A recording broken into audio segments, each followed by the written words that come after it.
So normally last year this time I was in the Loire Valley, Yeah. and it's one of the times, usually the beginning of the summer. I'm there for a little bit with clients, and it's for me it's always a great moment. And last year was this tremendous opportunity to see some of the progress. And tonight we're going to spend time specifically on some of your great Savennières. We've got three that we're going to focus on: your Clos Fremine, your Clos La Hutte, and your Vigne Cendrée. And then we're also gonna taste and talk about the rosé. Unfortunately, we don't have any of the Anjou tonight, but we'll talk a little bit about that too. I kind of wanted to start a little bit with a little bit of the history of you getting into, and I thought we'd maybe start with how you ended up in the wine world. You started down in Bordeaux. That's where you grew up as a and you had a fairly storied childhood with judo, and were accomplished. But then you changed course and ended up moving towards the wine world. And I just want to see kind of give us a little bit of the background of how you got from kind of that background, the judo and Bordeaux, and ended up, detouring to Burgundy and then back to the Loire Valley, closer to the ocean. How did give me a little background there? As you told, I'm come from Bordeaux, and I think when you live in around Bordeaux, every one person on five lives from the wine industry. That means that my grandfather used to produce some stem for the vines, and my mother and I lives in the Medoc, so we've got a very good cellar from Medoc. So every Sunday at lunch and all your environments is all about wine. In fact, so I remember that during the Sunday lunch, or every time, my mother has got some very famous cru from Medoc, like the Chateau that is very well known. So wines has always been a part of my life since I'm young, and when I decided to stop to make judo, you have to think about, okay, I will stop a passion, and I wanted to do what I really want. So wines at that point for me was not an evidence, but was something that I want to explore. And I had the luck to meet people that convinced me that it was a real passion, not something that you just want to start and don't really know what will happen. And since I realized that wines was a real passion, I just wanted to know more, to learn more about it, and to get as many experience as I can to make good wine. In fact, so it's like I made judo, and if I had to make another sport, I will maybe went to see the guys that if I want to make tennis, I will ask Federer or Nadal, or how they play and how they succeed, and that's what I do. That's what I done when I decided to make wine. I went to see Philippe Charlopin, work with him. I went to work a little bit for Lafite. Went to see Stéphane de Renoncourt in Bordeaux. Went to go in Australia with de Bortoli, because I wanted to understand how and visit a lot of vignerons. The first step was to drink wine, and the wine that I like, I want to know how does it made. So I visit a lot of vignerons, and at that point, I realized that there is always always things that links the wine that I like. So in fact, I moved from a judo that was a passion from the wine very simply because it's all about passion, and in fact I never had the sensation to work. Uh, so we It's are, always been a passion. yeah. So it's So you were in Burgundy, and then briefly, I guess, Australia and Melbourne, and then you decided to go back towards the ocean to the Loire Valley, uh, and I moved to Australia, then to Burgundy in '05. okay, Yeah, backwards. Philippe Charlopin, and then I arrived in the Loire Valley for a project because I wanted to make things by my side, by myself. And in fact, at that point, I've got 25 years old, and since I'm in Savennières, I had the sensation that it was a good place for me to be there, to live there, because I really like Burgundy and the wine that of Burgundy. It's all about history and passion, but to live in Dijon, it's sometimes difficult with all the storm, the fog, and things like that. Even rather than in Angers, life is more dolce vita, and Nice. and even if the wine is a passion, when you stop the tractor, you like to live a little bit, and Savennières is a good place for that. No, it's nice. So you were living in Savennières and working and running Soucherie about 2007. Yeah, at that point, yes, because when I was with Charlopin, we worked together at the Chateau de Pommard. So Chateau de Pommard in '05, the goal was to make the best red Burgundy. It was a little bit the like in Bordeaux, a castle, and in front of the castle the vines, Mm-hmm. and the guys Maurice Giraud got a lot of money, so he wanted to make a good wine. And when I arrived at Soucherie, I thought that the owner was his it was his goal, and I always understand that the wine that I want to do is you need money to invest in labor, in material, and things like that. So when I arrived at Soucherie, it was for that, because the goal of the owner was to make a good wine. So he gave me the key of the winery. But after 1 year, I realized that it's always difficult to ask to someone else to do what you want to do, and Mm-hmm. so I realized that things will be quickly if I do it by myself.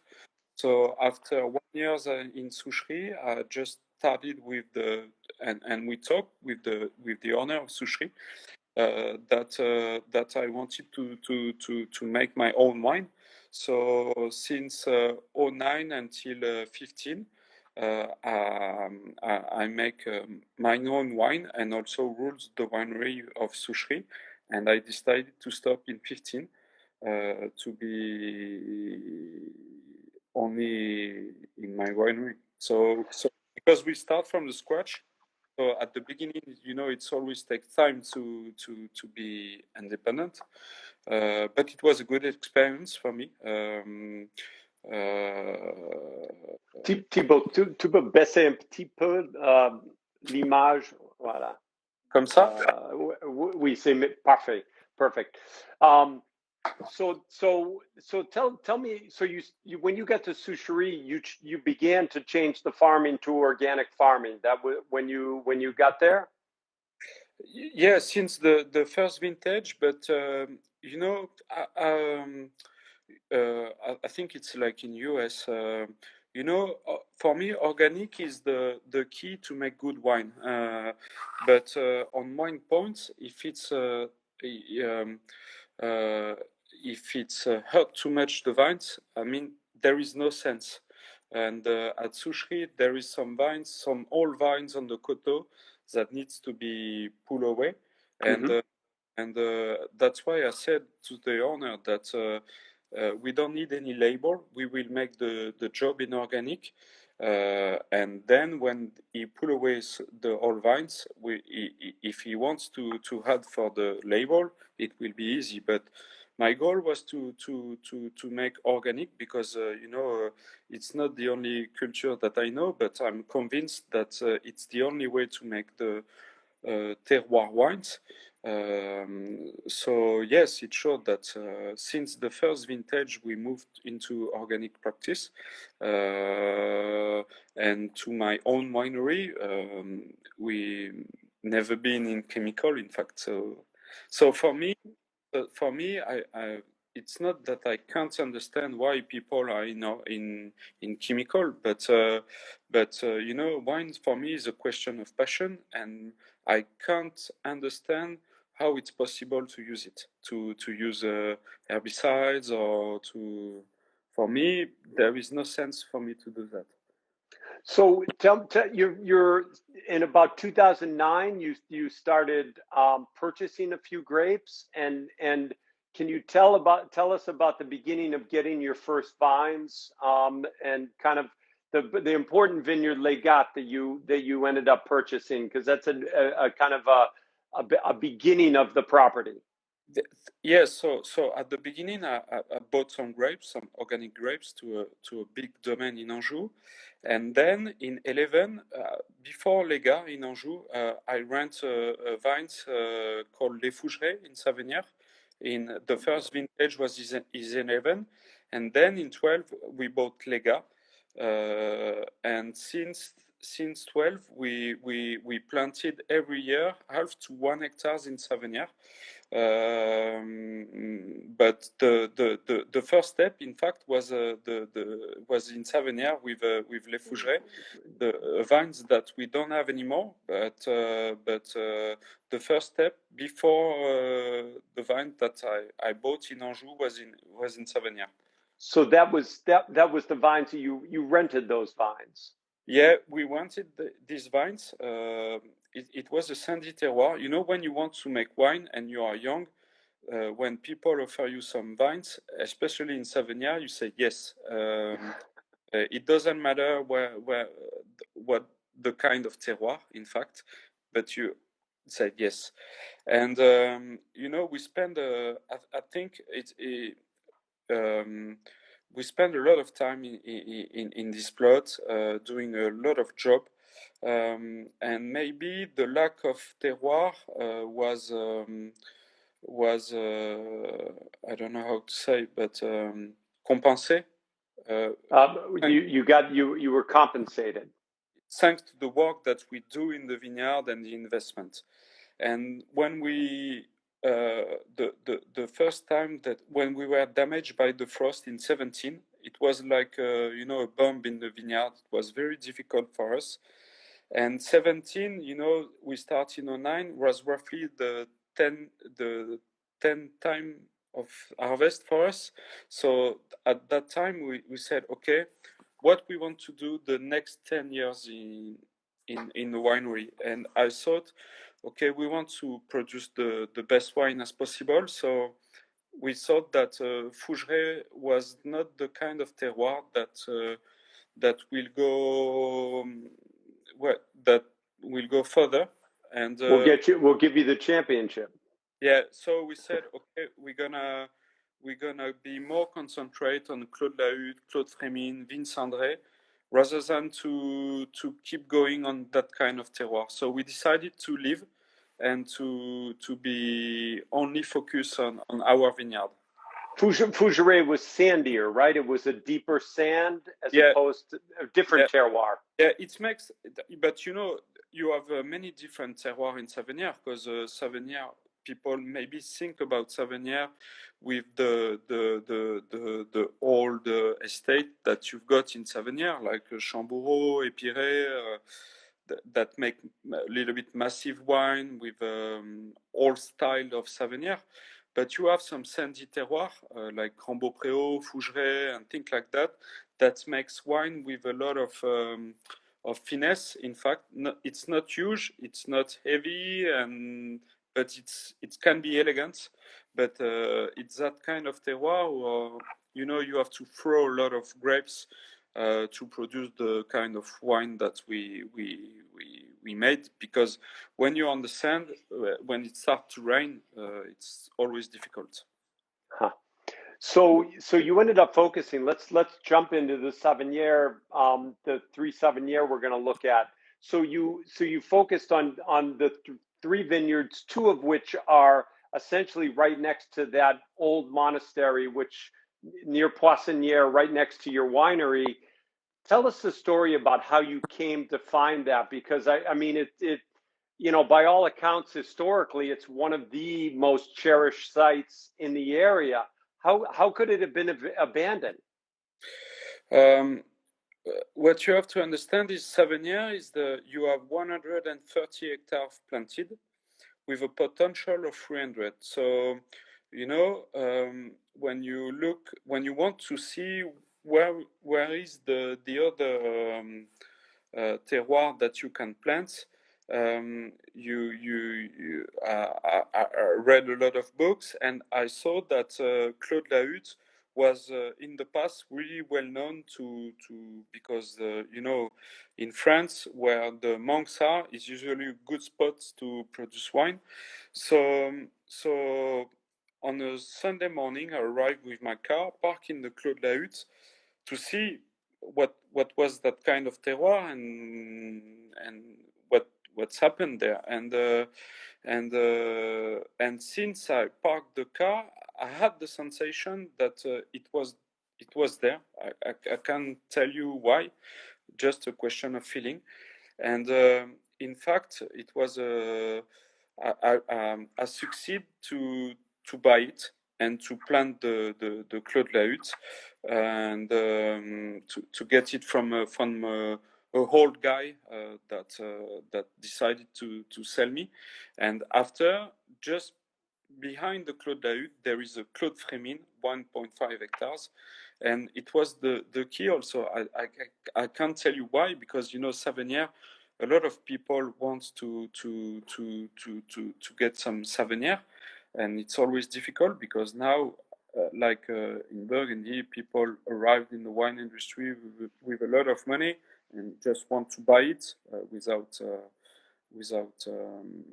producing in the field, but just want to get it. So it's always difficult to get some terroir, but I succeed to get it.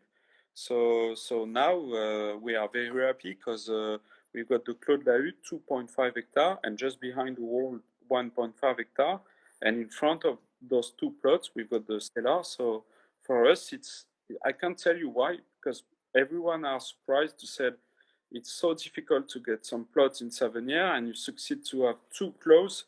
With a close means that it's a monopoly for us. Sometimes it's like that, and I don't. You've told me before that the places chose you. Yeah, it's always difficult to explain a feeling. Since I arrived, I had the sensation it was the place. I saw the winery, and since the beginning, things seems to be easy. In fact, like if it was written, maybe, I don't know. And in fact, what I like with the Claude Lahutte is also that kind of terroir allow me to produce the style of the wine that I like. The Claude Lahutte, you have sand and schist that allow me to produce wine with a lot of minerality, but also a lot of finesse. And it showed that if I was in Épiré, for example, I will not produce that kind of wine. And to be honest, I prefer to produce the style of wine that I'm making today rather than the old style Savennières. We had a couple of questions that came up. Can you just quickly give a little rundown of so the half of Savennières was not planted, and you basically looked at the part that wasn't planted in the history books to find some terroir that was available that you thought would be special, and that's the Clos la Hutte and near this ancient monastery. What about, so that's in Poissonnière, which is historically a renowned spot. What about the other places that maybe people know more importantly today? Now, Vigne Cendrée is the only one that you have in Savennières proper. Can you just quickly give us a rundown of the different Savennières sectors? Somebody asked about where Joly is, for example. Joly is close to Épiré. In fact, you have the sector of Joly is Rochaumoine, Coulée de Séran, Château d'Épiré, Chamboureau. It is on the is exposed is south. You're more on the clay. It's produce maybe some much more heavy wine, powerful wine. The level of alcohol is a little bit higher. It's very powerful wine thanks to the exposition, but also to the clay. And then I think so. This is the first for me, the first kind of terroir that you can find on Savennières, massive terroir. And then you have some sandy terroir like Grand Beaupréau, l'Aiglerie, les Fougerets, which is a lot of sands, and the mother rocks is deeper. And then you have the terroir of La Poissonnière, where Eric Morgat, for example, located, and I, which is a combination between schist. The mother rock, on the Clos de la Hutte is at 20 centimeters from the sands, but when you walk into the Clos de la Hutte, it's the combination of sands and clay, and with the schist directly at 20 centimeters, but you also have some clay. And I like clay in the wines because clay always gives something more soft, the sensation. If you only be on the rocks, it never, it missed something. You've been in La Poissonnière with, I don't remember the name of the girl, but Brenna. Yeah, and I don't know if you remember, but on the top it's sand and clay, and it's very soft and smooth terroir with schist down, and it's so interesting. In fact, you have the sensation that it's smooth, but thanks to the mother rocks, you have the minerality in the wine. So to be honest, we know that we are lucky to walk inside. And since the beginning, we try to be at the level of this terroir, in fact, every year. So one thing I think is very interesting and surprises people is that they're young vines that you're working with in these vineyards that you replanted. And I mean, one thing, some of these places were abandoned, so there was no vineyards. But also, you've explained to me how old vines that have been farmed incorrectly or have been not treated properly with either chemicals, it's easier. It may not be the perfect vines for the spot. It's easier to basically start with the right plant material and start from scratch and with a greater density and plant it yourself. And you can within a short period of time, by farming it properly, come up with the right basically mix of plants for the terroir. Yeah, sure. Because Savennières, it's maybe famous, but I mean the average of age of the vines of Savennières, it's not very old. I mean, maybe the vines got 30 years old. So that means that a lot of people plant the vine in 19s, and in 19s, the goals of the vineyard. The 90s, 1990s. Yeah. the goal of the vigneron was to produce to get yield and sugar. So I think things change a little bit. The particularity of my domain is that we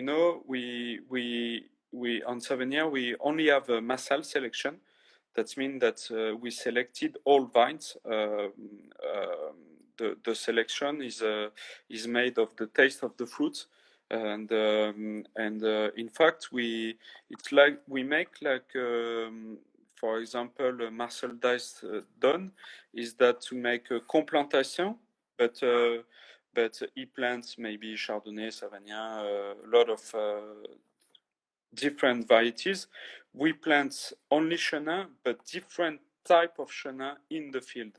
That means that now on the domain we've got 11 type of Chenin Blanc, and in fact it's allows us to have diversity in the field, diversity in the taste, and also it's allows us to have one variety will give you the sugar, one will give you the acidity, one the bitterness, and it's like in the society you need a little bit of everything to make the rounds to make the world better. So it's our philosophy, in fact, to not express a Chenin Blanc, but the terroir of Clos de la Hutte, the terroir of Clos Fremine, thanks to these old vines. That means that we produce less than the other one, because usually we need 2 kilos of grapes to produce a liter of wine, rather than the average is 1.3. So, but the grapes got a lot of taste, in fact, and I think the particularity of the domain, and if we have different wine, it's thanks to that, because all the vignerons want to produce a wine different from the neighbor, but if everyone got the same grape variety, I mean, there is no sense for me. So it showed that we've got our own identity thanks to the Massal selection and to the work that we've done in the vineyard, because we are convinced that wine is just the reflection of what you do inside the vineyard. So Yeah, I mean, so that's in these selections you did. They're from some of the. You did this with a specialist that you've worked with from the beginning, and they're from some of the top Chenin producers throughout the Loire Valley. Correct? yes, Some of the yes. best, and so you have that diversity. And then, so tell us a little bit these two vineyards. I mean, you say there's some clay, and I see, there's some sand, and frankly, when you're looking at it from a few feet away, you wouldn't say that the rock is right there, but then you walk closely and you start to see how close that rock is to the surface. In some places, right at the top, the schist. I mean, it's amazing. The wall between the two sites, Clos Fremine and Clos La Hutte, is built right on that rock. And what's the how do you plan a place like that? How do the vines survive when there's I mean, it's it's like when it's a baby, you need to take care of them and to be very precise of everything. I think the goal that we have is that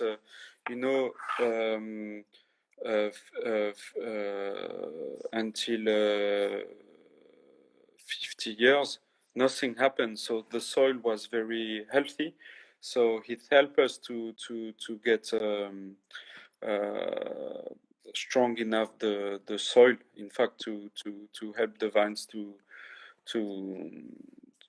grow. there was nothing grown there for 30 years. Yeah. There were So the it was soil was be in good health, in fact. So that's a plus, actually. yeah.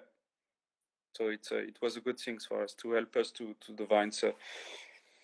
And after, it's just a question of care, of preparation, of love. I don't know why, but We've had in those two vineyards, as in the Loire Valley, we've had some issues with frost these last 4 or 5 years, which have been pretty for you. You've had some dramatic situations.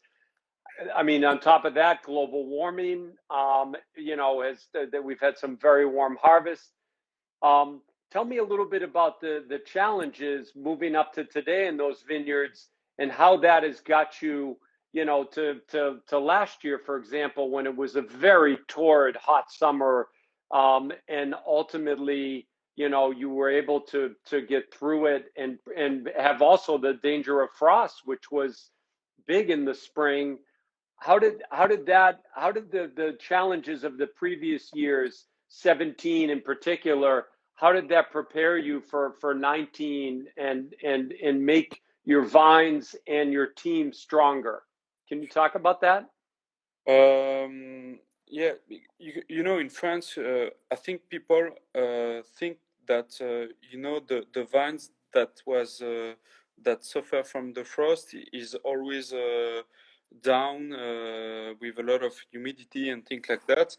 And we realize, thanks to the 17, 19, that when you don't have any winter, like February is very hot and March, and thanks to the sun, the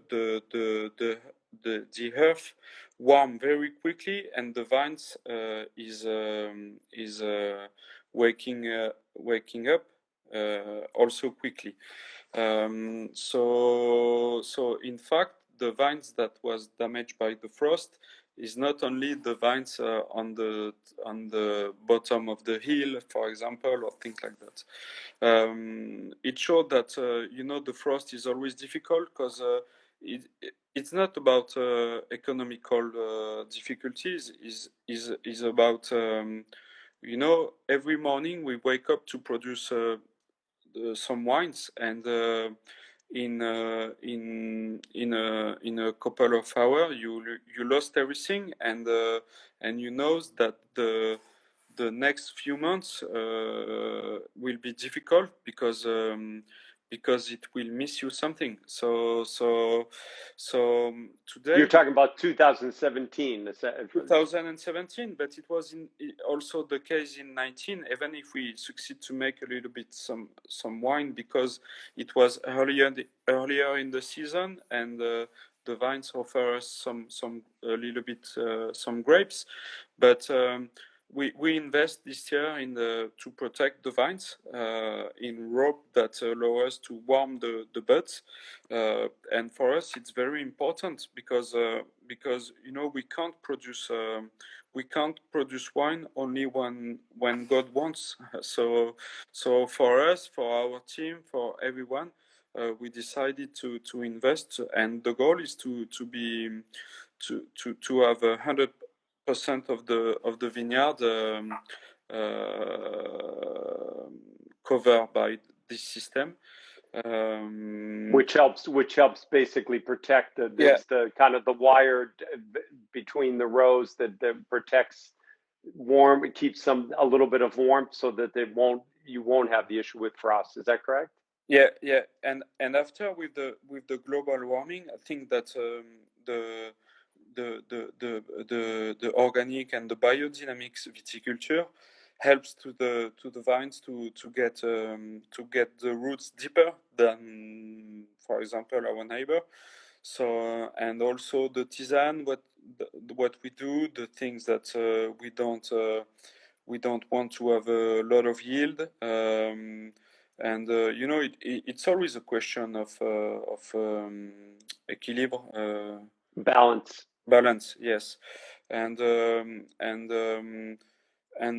to be honest, we are always impressed by this terroir, because when you taste the wine, you never had the sensation that it was a sunny July or dry August, or it's so mineral that it's incredible. In fact, the vines always pass through the vintage. It's funny. I'm not sure if you see it, but I have a grower, Thierry Pio in Burgundy. He feels that for example, Chardonnay has adapted much better to the warming, trends than Pinot Noir. It's been much more adaptable, and I wonder if Chenin Blanc and your terroir has also maybe adapted better than some of the red grapes. You have a little bit of Cabernet Franc. And it's sure that what's helped me is that the Massal selection, because Sure. I think that people fight against the level of alcohol, that it's maybe sometimes too high. And with Massal selection, you know that even when it's very ripe, it's never high.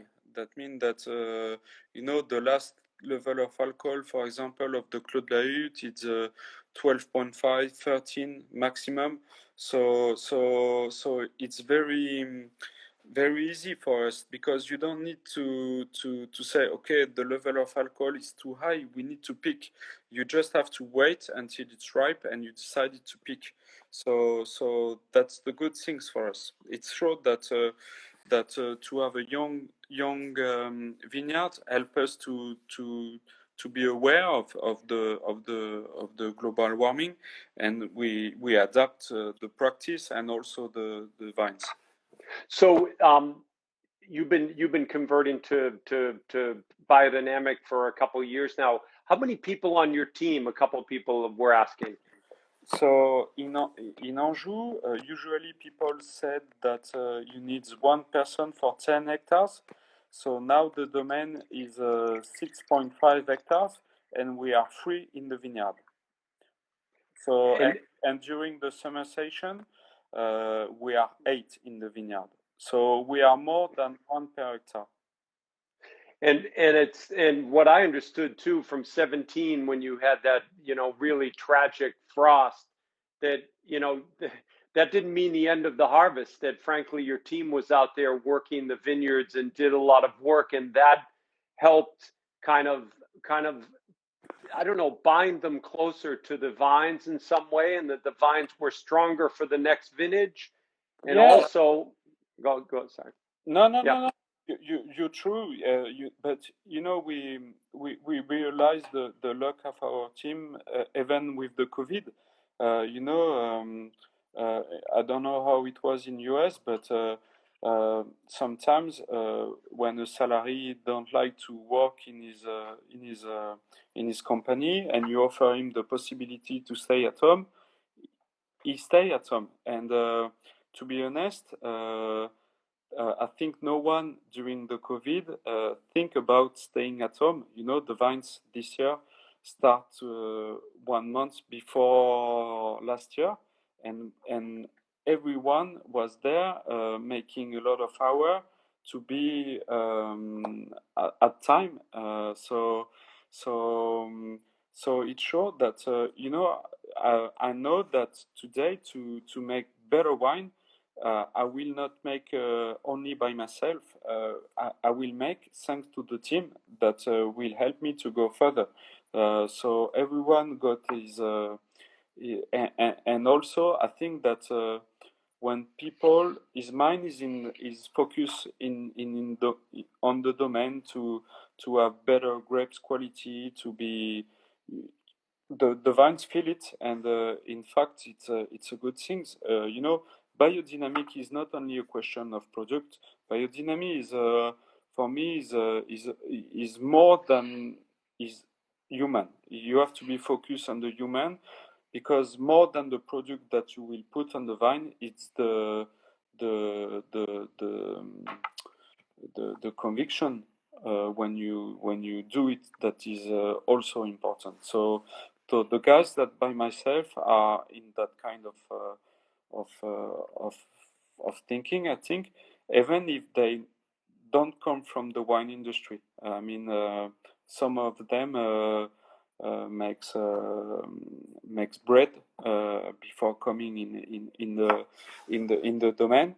And what I like with them is they've got the will to make me happy and to be proud of the work that they done in the vineyard, because they're making the work for themselves, and they know that if they make it properly, I will be happy and we will make good wine. Because what we like today is that you know we know that it's a luck for us that we don't need to sell the wines. We know that if we keep producing wine with quality, there is no trouble. So the only things that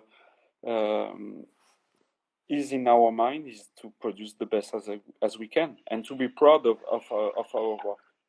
Well, you can be proud of them. Let's taste.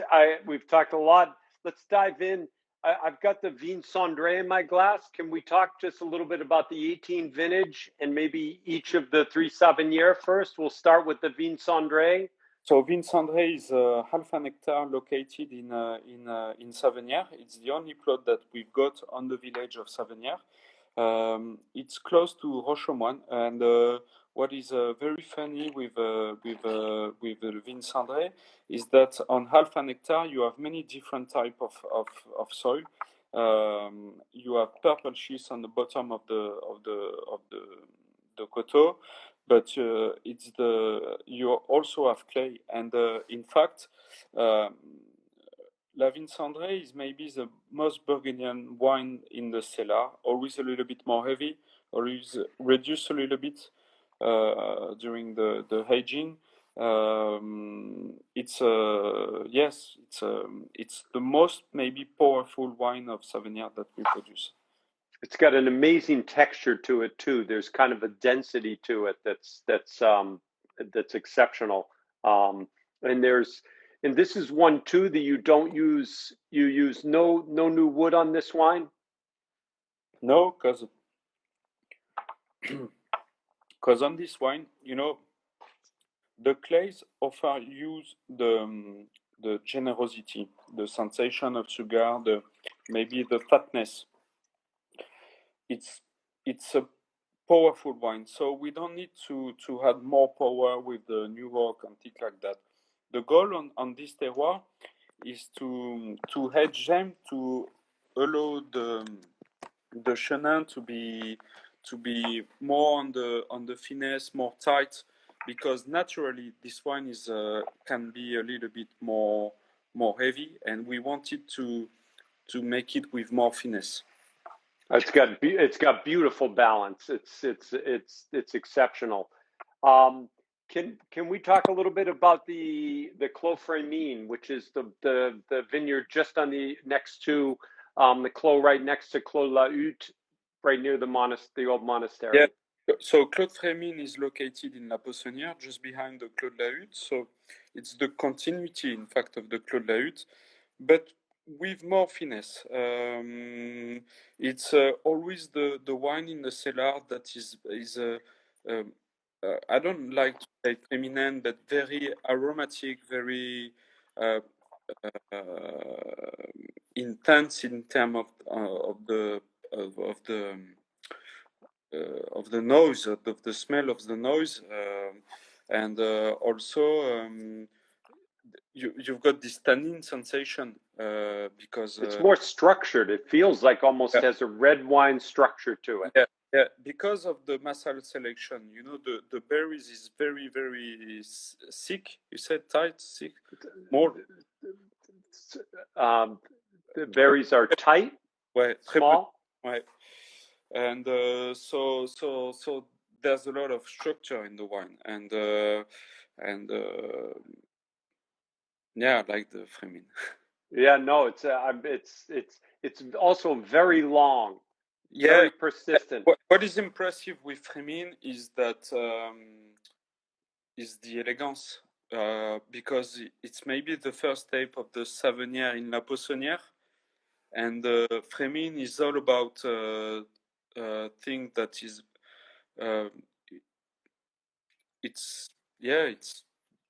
c'est très élégant.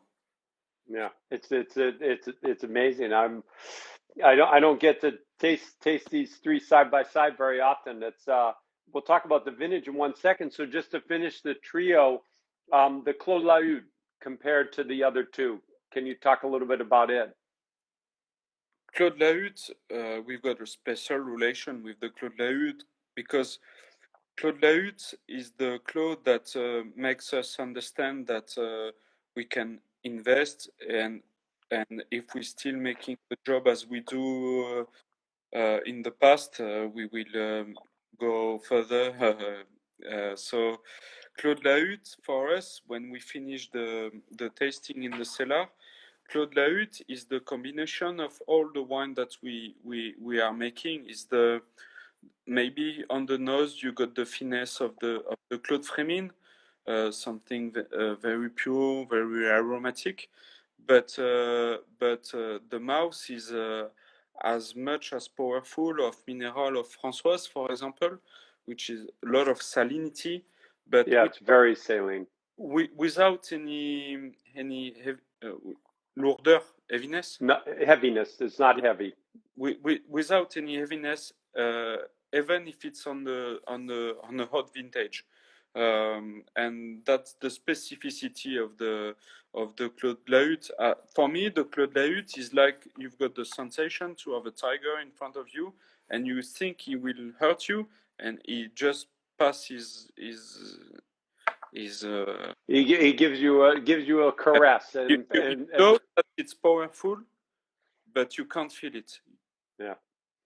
It's also got it's got an amazing acidity, which all three wines have, but there seems to be this lift to it. There's a lift that's even greater, frankly.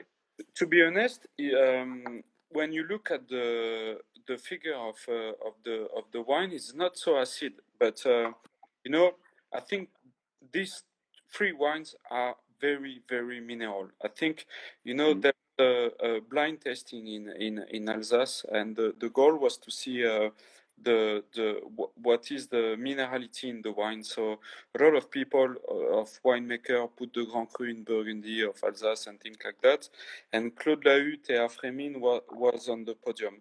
That means that the difference between acidity and minerality is acidity is a vertical sensation.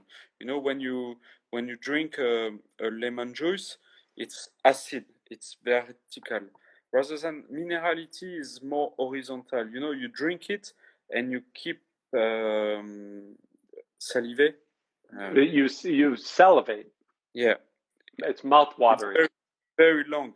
That's the And well, I was going to say that's where you feel the salinity is in the back of the mouth. It keeps going on.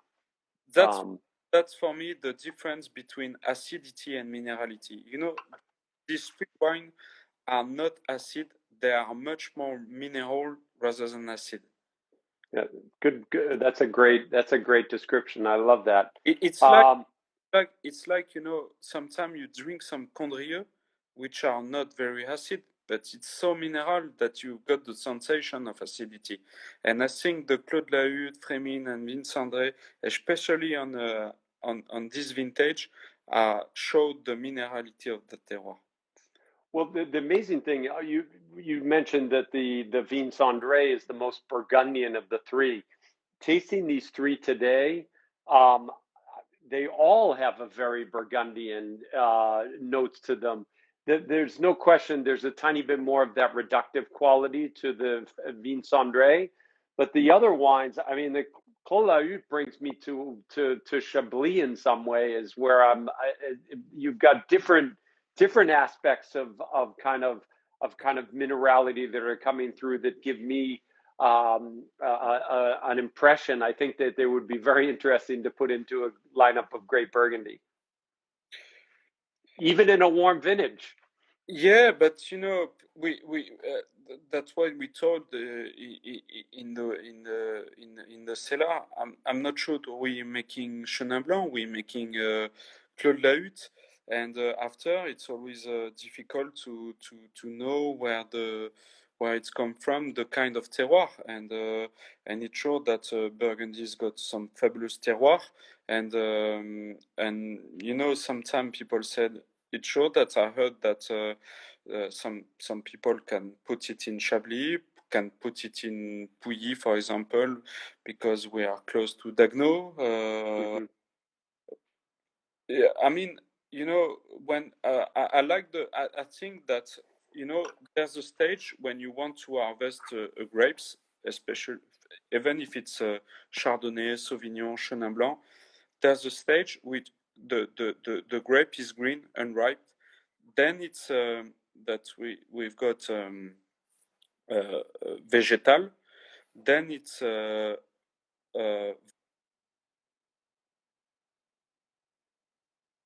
it at that point the variety is just an excuse to show where it's come from, and after it's overripe. And when you're on the stage of the varietal, I mean, it's always difficult to know where the grapes. It's a terroir. Yeah, I'm sure that sometime you go in Champagne and drink Chardonnay, and will say, okay, it reminds me Sauvignon Blanc Sure. or Chardonnay from Côte de Nuit or from Côte de Bonne.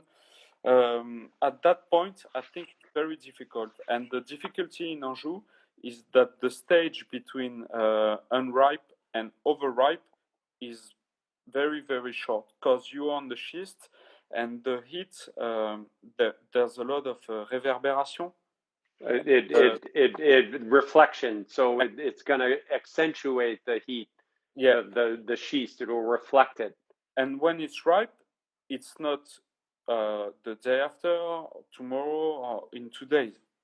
It's on that point. On in Anjou, it's not like, and if it's not to judge the Sancerre, but in Sancerre, you can start the vintage and the harvest and finish in 15 days, and you will make a blend between the first juice and the last juice of the vintage, and it will make a good Sancerre. Yeah.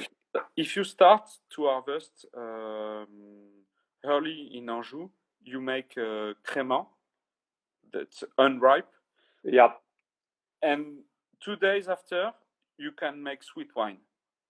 There is There's no in between. You've got to hit it perfectly. Yeah. It's the same at the moment in Burgundy to a large degree. You really have the you have to be right on the edge of the knife, and one too far, you're going to be, overripe, underripe. Maybe not sweet, but it's. I think that's been the biggest improvement in the wine world in the last 15 years, is being able to really. Even if it's in Burgundy, the malolactic fermentation helps the guys that is sometimes a little bit green to be more soft. Fair enough. When you're on Chenin Blanc and you don't make malolactic as I do, if it's green, it will be very difficult to drink. So the fact to avoid malolactic, you can't cheat with the maturity of the grapes. Yeah. And in Burgundy, sometimes it's fashionable to pick a little bit earlier because of the malolactic and things like that. You can't do that to my style of wine. Good point. We've only got a little bit of time left. Can we just briefly talk about some people ask about you making red wine, and I know you really make only a barrel for the house. There isn't any sold, but you make a tremendous rosé that a lot of people really enjoy. I know it's not the main focus of what you do, but still it's an extraordinary rosé. Can you just talk briefly about your rosé from Anjou, the 19? Yeah, so 19 is it's a partnership between a friend of I. So it's a blend between 90% of Cabernet Franc and 10% Grelot. The goal, rosé. I don't like the Provence rosé with aromatic and sugar and things like that. I wanted to make a rosé like the white that I produce, so without any sugar, dry with salinity. So this rosé I made with direct press, no maceration, no. We try to pick at the right time, and then it's fermented in the indigenous yeast in tank, and aged on fine lees, and we bottle it in the cellar in February. So yes, the goal is to have something aromatic, because you like when you drink a rosé, you want to have something that you have the sensation to eat a fruit, but with the acidity, with no sugar, that allow you to give a rinse, or to start with the aperitif and to hit with, because the problem with the rosé sometimes is that people drink it with aperitif, with a lot of glass, but you don't want to hit with. I want to have a real rosé with the table. There's an amazing salinity to it. It's like drinks like a white wine. Frankly, it's really outstanding. The 19 is really got some beautiful mouthwatering freshness to it. Somebody asked what the Groslo brings to what does the 10% of Groslo add to the Cabernet Franc? In fact, in Anjou, on the schist, there is an appellation called Cabernet d'Anjou, and I think people make Cabernet d'Anjou because it's very difficult to make red wine on the schist, because the skin of the Cabernet on the schist that suffer from the lack of water always a little bit, it's got some tannins, and in fact, if you only makes 100% Cabernet Franc rosé, it makes a wine with a lot of structure, a little bit some tannins, but sometimes a little bit strict. And to add 10% of Groslo allow me to have the noise a little bit more aromatic, but house a little bit more comfortable. Yeah, no, it's there's a great florality to the nose, and then there's really a beautiful texture, and it's outstanding. We're gonna have to say goodbye, Thibaud. It's our hour is up. We'll have to come again soon. Say hi to Marine, and it was a pleasure to talk to you tonight. Thank you so much. It's a pleasure to work with you, and to be honest, at that kind of at this year, we really realized the chance that we had clients like you to support us and to be a good ambassador to our work. So thank you. We've got all the people that are watching too. They all love your wines, and we really appreciate it. So can't wait to see you soon. Take care. Thank you. Bye, Thibaud. Salut.